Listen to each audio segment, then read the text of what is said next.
નમસ્કાર મિત્રો, કેમ છો? આજે તો સન્ડે છે ને તમારા માટે તો ફન ડે છે. આજે અમે મળ્યા હતા બધા, સવારમાં બધા ભેગા થયા છીએ મિત્રો. જોઈ શકો છો આ રહ્યા અભિભાઈ અમારા.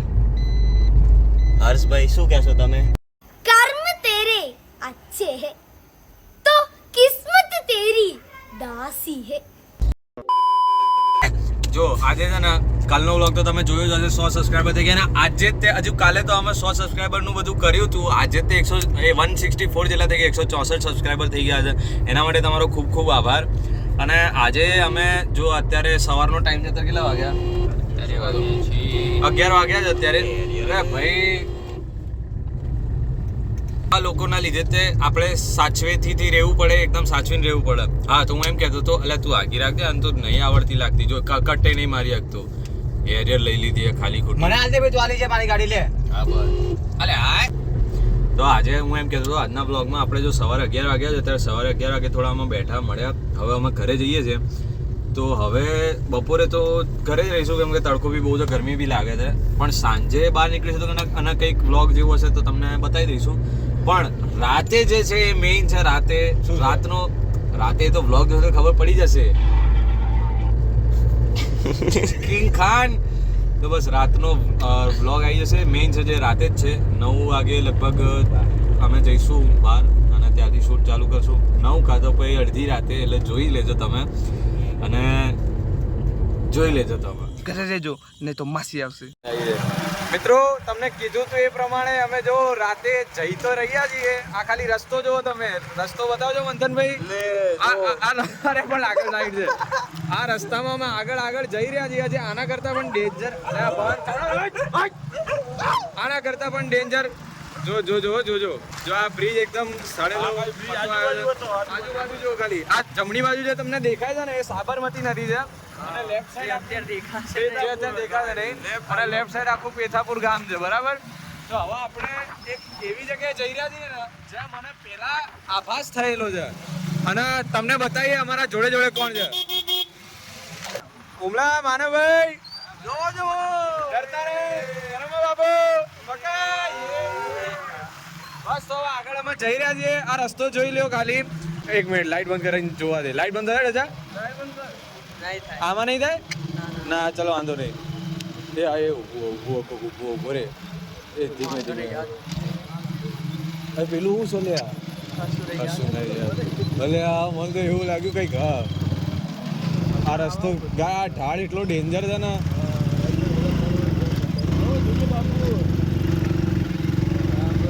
આ રસ્તો જોવો મિત્રો, રસ્તો જોવો ખાલી. આવું વિચારો તમે, અહીંથી કોઈક આમ રસ્તામાં કોઈક આવી જાય તો અમે 3 જણા સાધનમાં આ સાઈડ આખી ખાઈ છે. વિચારો શું હાલત થાય અમારી. દરિયો પડી જાય, બધું પડી જાય.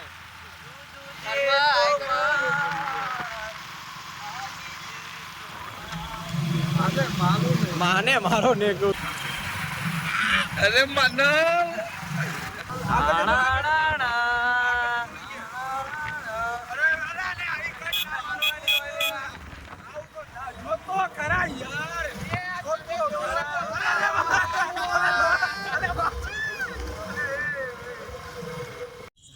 ઘરે રહેજો નહીં તો માસી આવશે.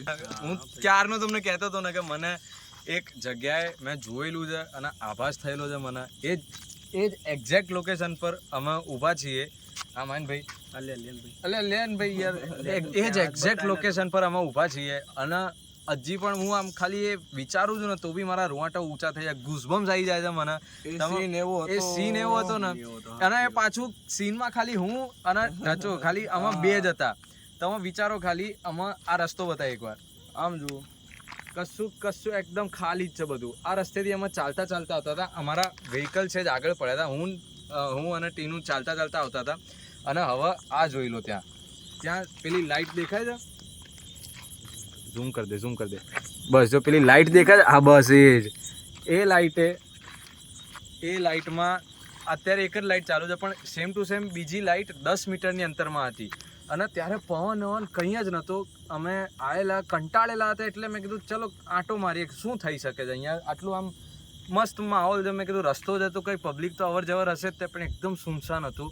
અને અમે જેમ આમ એ બાજુ જોયું ને, અમે ખાલી ખબર નહીં શું થઈ ગયું 10 સેકન્ડ માટે અમે ત્યાં જ જોઈને હું ટીનું વાત કરતા હતા અને અચાનક જ જે પહેલી લાઇટ હતી ને જે અત્યારે દેખાઈ તમને ત્યાંથી મને કોઈક આમ પરછાયો આમ ગયો હોય ને રાઈટ સાઈડ જે બીજી લાઇટ હતી એ બાજુ ગયો હોય ને એવું લાગ્યું અને તમે વિચારો 10 મીટરની અંતર હશે તો એટલું ચાલતા કોઈક માણસને કે પરછાઈને વાર તો લાગે ને તો એ જ સેમ ટુ સેમ એ જ એવો જ પરછાયો એ જ શેપનો મને 5 સેકન્ડની અંદર દેખાયો તો એ બાજુ જતા એ બીજી લાઇટમાં જતા અને કઈ બાજુ એમ તો કે જમણી જમણી બાજુ પહેલી લાઇટ થી જમણી બાજુ ગયો બીજી લાઇટ થી જમણી બાજુ ગયો અને તમને એવું લાગતું હશે કે પવન હશે કે એવું કંઈક હશે પણ એવું કંઈ જ નહોતું એ દિવસે અને પવનનો પરછાયો હોત તો એક જ વખત કેમ દેખાય અને પરછાયો ઝાડનો હોય તો જઈને પાછો બી આવે એ તો ગયું અને બીજી લાઇટ થી આવ્યું એટલે તમે ખાલી વિચારો કેવું થયું હશે અને અત્યારે બી એ જ લોકેશન પર હવે ઊભા છીએ એટલું આમ પેલું આમ ગુઝબમ જેવું થઈ રહ્યું છે ને અહીંયા ઉભા રહીને નેગેટિવ એનર્જી આવી જાય મન તો અહીંયા એવું છે માહોલ જ એવો છે આખું ખાલી કોઈ લાઈટ નહીં કઈ કોઈ માણસ જ જગ્યા જેવી સુમસામ છે અને પાછી આઈને એક એવી કહેવત છે કે મેં બી સાંભળેલી છે એ કહેવત તમને થોડી વાર રહીને કહીએ થોડું આમાં એ તમે નહીતર અત્યારે બધું થઈ જશે ઘરે રહેજો નહીં તો માસી આવશે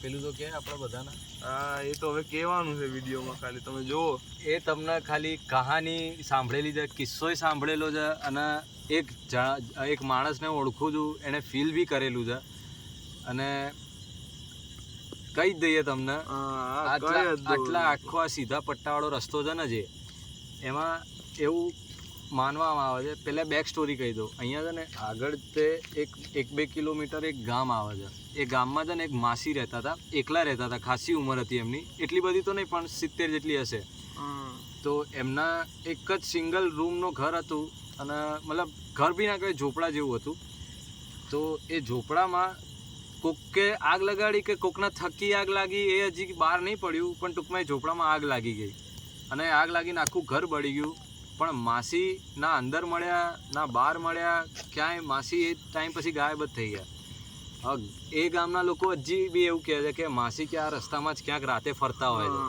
બપોરે તમને ક્યાંય નહીં દેખાય સાંજે કંઈક રાતે 10 વાગ્યા પછી 11 વાગ્યા પછી આ રસ્તા પર ફરતા હોય છે લગભગ તો રાતે જ દેખાય બધા એવું કહે છે અને ગામના લોકોએ એવું બધાને કીધું કે એ માસીમાં હવે કંઈક કાળો સાયો આવી ગયો છે એટલે એમને છે ને કેવું તું તારા પેલા ભાઈબંધને થયું તે શું હતું રસ્તામાં કે જતો તો જોઈ લીધું તું હા માસીને બૂમ પાડી એમાં હતું એવું કે ભાઈબંધ હતો ને એ સીધો આવતો હતો પણ હવે એને બાજુમાંથી એક માસી જતી દેખાઈ બરોબર પણ માસી એ પાછળ જતી રહી તો એને એવું લાગ્યું કે કોક હશે માસી આજુબાજુની રહેવાવાળી પણ એમાં થયું કેવું કે માસી થોડેક આગળથી પાછી પઈને પાછળથી આમ ગઈ પછી એવું 2 થી 3 વાર થયું ને પછી એના વશમાં આવી ગયો એવું એ કહેતો હતો વશમાં એટલે કેવું એ માસી તો શું ખબર નહીં એ વસ્તુ શું કહેવાય પણ એ તમને એક વખત જોઈ જાય ને અને તમે એટલા એમને આજુબાજુ બી હો ને તો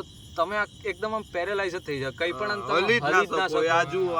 એકદમ 10 મીટર 20 મીટરથી દૂરથી આવતી હશે ને તમને દેખાતી હશે કે માસી આવે છે પણ તમે હલી બી નહીં શકો ને આવીને તમને કંઈક એવું કરી દે કે તમે લાઈફ ટાઈમ પેરેલાઇઝ થઈ જાઓ કે પછી તમારી મેમરી બધી જતી રહે ને એવું બધું થઈ જાય કંઈક યાદ જ નહીં રહેતું હા અને આનો ભાઈબંધ એટલે છૂટી ગયો કેમ કે એણે છે ને અહીંયા જ તે ક્યાંક કંઈક એ દિવસે હવન ચાલતું હતું ને એ ત્યાં આવતું હતું તો એણે ફટાફટ કંઈ પાછળ જોયા વગર એણે સ્માર્ટ વર્ક કર્યું કહેવાય કે એ પાછળ જોયા વગર ડાયરેક્ટ હવનમાં જ ઘૂસી ગયો અને ડાયરેક્ટ હવનમાં બેસી ગયો એટલે એ બચી ગયો નહીતર તો ખબર નહીં શું થાય આપણે એવું કંઈ એક્સપિરિયન્સ કર્યો નથી પણ એ તો એને કીધું એ પ્રમાણે તમને કીધું અને તમને મતલબ અમે એવું કંઈ કહાની વાની બનાવતા નહીં અમે કેટલાય લોકોથી સાંભળેલું છે અમે તો અહીંયા આટલે અમારું ઘર અહીંથી કંઈક 5-6 કિલોમીટર જ દૂર છે તો બસ આજે એકચ્યુઅલી અમારી લોકેશન અલગ હતી આટલું બધું કંઈ ખાસ નહોતું મારી આ જગ્યા ઈચ્છા જ નહીં થતી આવવાની તો બી ખાસ તમારા માટે આવ્યા કે તમને બતાવીએ બધું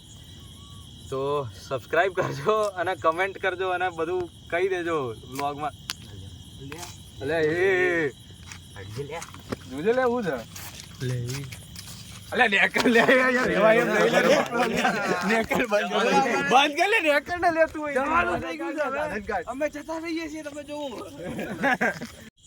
ઘરે રહેજો નહીં તો માસી આવશે હવે માસી નો છે ને માસી